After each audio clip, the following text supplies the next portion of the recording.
Hi, my name is Janet and welcome to 10-Minute Transformations. 10-minute quick little yoga practice just to help you get ready for your day. And today's 10-minute practice is 10 minutes of beginning yoga. So as we move through some beginning yoga poses, I'll teach you modifications and I'll recommend that maybe you have some props. So a blanket would be the minimum thing you might have.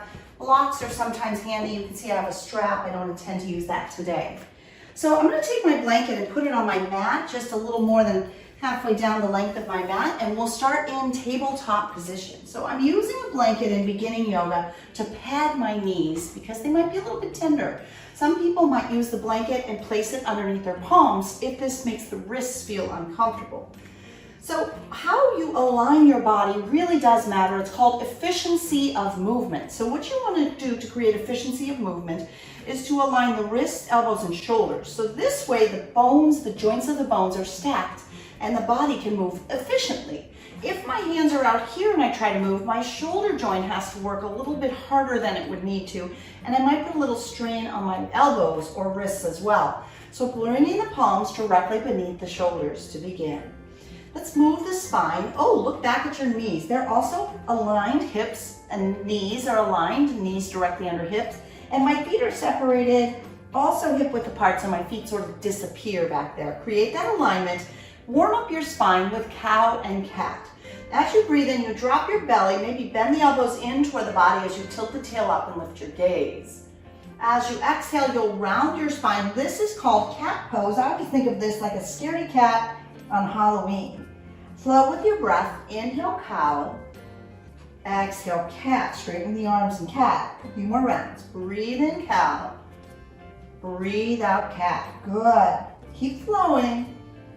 Feeling your body warming up. Feeling your spine warm up. Do one more round of cow and cat on your own. Come back to neutral tabletop and open your knees wide. Bring your big toes to touch. And as you push your hips to your heels, you're resting in child's pose. Your arms will stretch forward, maybe a little bit more. Soften your forearms and your forehead to the mat. This is one version of child's pose. It's one I like.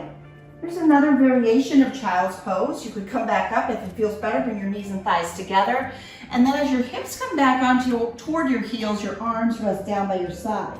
If this is not happening in your knees, that's okay. Maybe your butt is up in the air, or you skip it all together.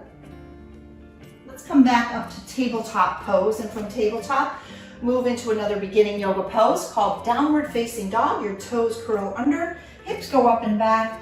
So a beginner in yoga might need to move the feet forward just a little bit so that it's not quite as long of a dog. In theory, the distance between your hands and feet is the same in high plank top of a push-up. But in order for me to create that efficiency of movement in the arms, I need to back my feet up. If you try it and you push back to down dog and it's just too intense, just walk your feet forward. Another good thing for beginners is to keep your knees bent a little bit. That really takes the strain out of the back of the legs, and you want to press your heart back toward your thighs. If this is still a little too much and you're a beginner at yoga, you might come down to your hands and knees, move your hands forward a little bit. And this version of down dog is called puppy pose, like a young dog, right? Puppy pose. My hips hopefully are aligned above my knees. Looks like they are. My arms are straight. So I'm getting that heart opening stretch. From there, we're gonna look forward and walk to forward fold at the top of the mat. I recommend keep a bend in your knees. Notice how bent my knees are as I move forward.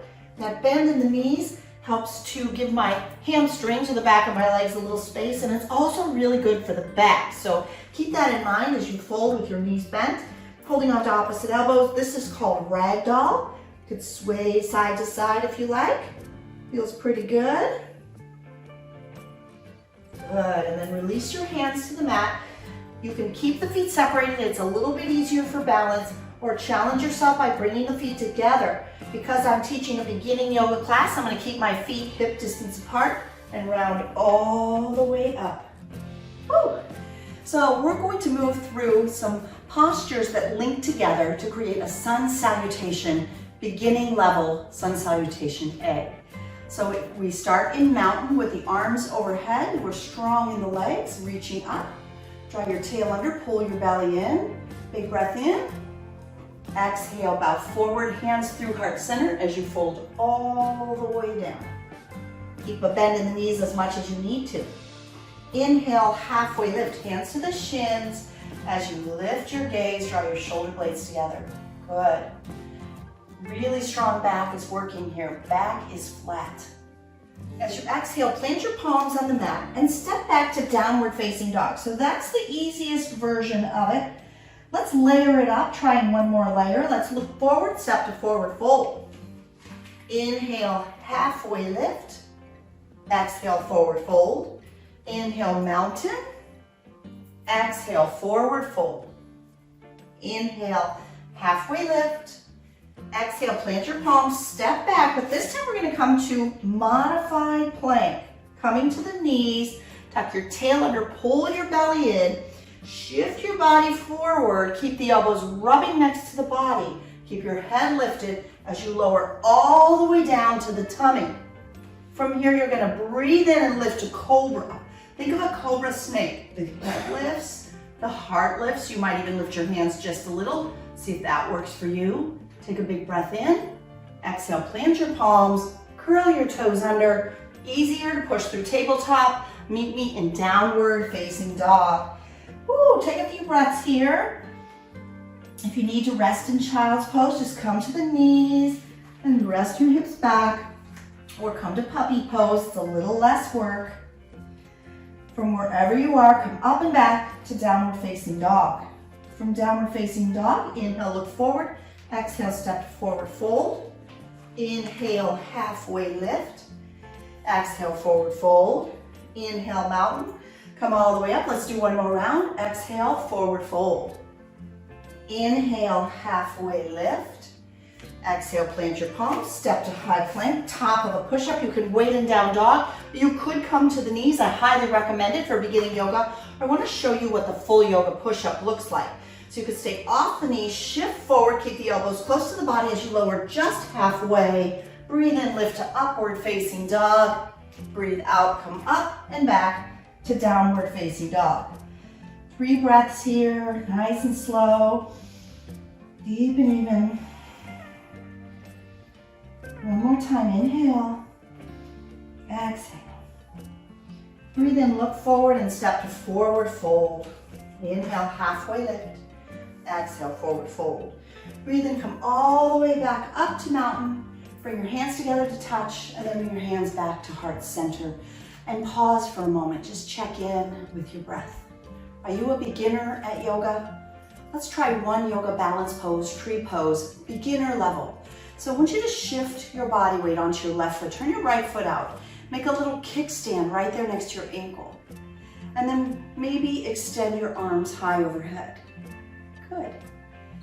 Bring your hands back to your heart and lower your right foot down. Let's try that on the other side. Left foot turns out and lifts, and the foot stays like a little kickstand. And then extend your arms overhead if you feel like growing some branches, stretching and reaching. And then your slow release, hands to heart center, left foot to the mat. There's another way that you could really work your balance poses that's beginner level and takes good care of yourself, but gives you the option to challenge yourself. And that is to use a piece of furniture or a wall. So step close to a wall and place your right hand on the wall, and then turn your right foot out and place your right foot against your calf muscle. Please avoid the knee. Do not put your foot on the knee, just below the knee. And then maybe you reach your other hand up. So that's another modified version.